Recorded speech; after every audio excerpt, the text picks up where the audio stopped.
তুমি শুধু আমার ভালোবাসা নও, তুমি আমার প্রতিটা নিঃশ্বাসে মিশে থাকা এক মিষ্টি অনুভূতি। তুমি পাশে থাকলে মনে হয় পৃথিবীটা যেন নতুন করে সাজিয়ে দিয়েছে ভালোবাসার রঙে। তোমার হাসিতে লুকিয়ে আছে আমার প্রতিদিনের আনন্দ।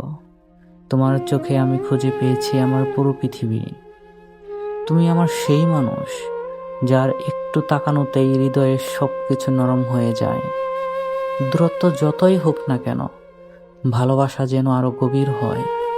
তুমি আমার সেই মানুষ যার উপস্থিতিতে আমার সাদামাটা দিনটাও হয়ে যায় জাদুকরী, স্বপ্নময়।